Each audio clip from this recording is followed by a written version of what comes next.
Hello friends and welcome back to my channel Bengali family in UAE, जहां मैं बात करती हूँ यूएई और ट्रैवल से रिलेटेड छोटी बड़ी खबरों की। तो दोस्तों, आज के इस वीडियो में बात करेंगे कुछ नए अपडेट्स की जो इंडियन और यूएई एयरलाइंस की तरफ से आ रहे हैं। अगर आप यूएई, इंडिया या कहीं भी इंटरनेशनल ट्रैवल करते हैं तो कुछ अपडेट्स आपको जानने बहुत ज़रूरी होते हैं, उसी के बारे में डिस्कस करेंगे और ये एकदम लेटेस्ट अपडेट है। तो पहला अपडेट ये है कि जैसे आपको पता है, इंडिया के कई स्टेट्स में, जैसे हो गया मुंबई, दिल्ली, तेलंगाना जैसे कई स्टेट्स में अब मास्क मैंडेटरी नहीं है। तो ठीक है, इसी को सुन के एयरलाइंस वालों ने, वो यूएई एयरलाइंस और इंडियन एयरलाइंस दोनों ने, जैसे एयर इंडिया हो गया, एयर इंडिया एक्सप्रेस हो गया, एमिरेट्स, एतिहाद, ये जो यहाँ की इंडिया की और यूएई की एयरलाइंस है, उन्होंने ये डिक्लेयर किया है कि मास्क अभी भी एयरपोर्ट पे या फ्लाइट के अंदर कंपलसरी है। यानी कि अगर स्टेट से भी ये रूल आता है कि अब मास्क कंपलसरी नहीं है, बट एयरपोर्ट में या फ्लाई करने से पहले या फ्लाइट में, जब तक आप एयरपोर्ट से बाहर नहीं चले जाते हैं और उस कंट्री का, यानी कि आप इंडिया से यूएई आ रहे हैं, तो इस कंट्री का जो रूल है वो आपको एयरपोर्ट से निकलने के बाद फॉलो करना होगा।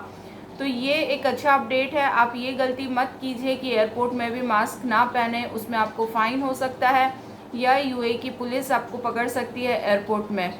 तो ये एक अच्छा अपडेट है, यानी कि सेफ्टी को लेके हम सबको अभी सेफ रहना चाहिए। ऐसा नहीं है कि कोविड के केसेस कम हो रहे हैं, इसका मतलब ये है कि हम मास्क उतार दें, मास्क के बिना ही ट्रैवल करें। तो ट्रैवल करते टाइम, क्योंकि हम एक क्लोज एरिया में रहते हैं और बहुत से लोग आसपास ही रहते हैं, 1 मीटर का डिस्टेंस भी फॉलो नहीं होता है, तो बेटर है कि हम एक मास्क को फॉलो करें, मास्क रूल को फॉलो करें। उसके बाद एयरलाइंस की तरफ से ये भी अपडेट है कि जैसे इंटरनेशनल फ़्लाइटें अब रेगुलर वे में चल रही हैं, बहुत सारी चालू भी हो जाएंगी। अप्रैल मंथ के एंड तक सारी इंटरनेशनल फ़्लाइटें चालू हो जाएंगी, ठीक है।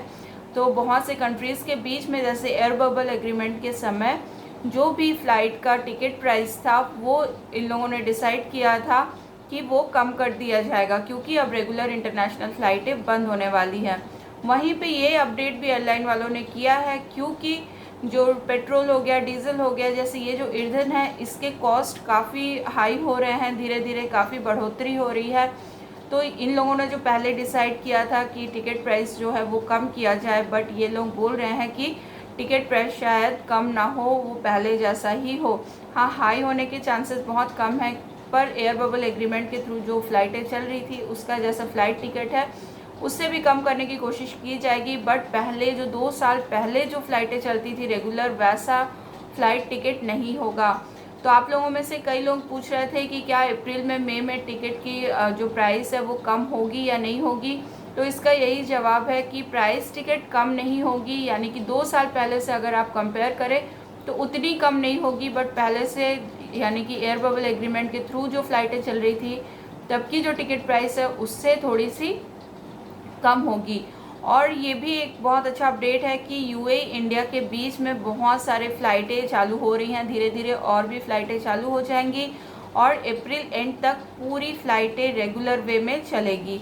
तो गाइज़, आई होप ये वीडियो आपको हेल्प हुई होगी। और भी कोई क्वेश्चन हो ट्रैवल से रिलेटेड, यूएई के वीज़ा से रिलेटेड, जॉब से रिलेटेड, तो आप लोग कमेंट बॉक्स में ज़रूर बताइए। मिलते हैं कल एक नई वीडियो के साथ, नई अपडेट के साथ। तब तक के लिए goodbye and take care.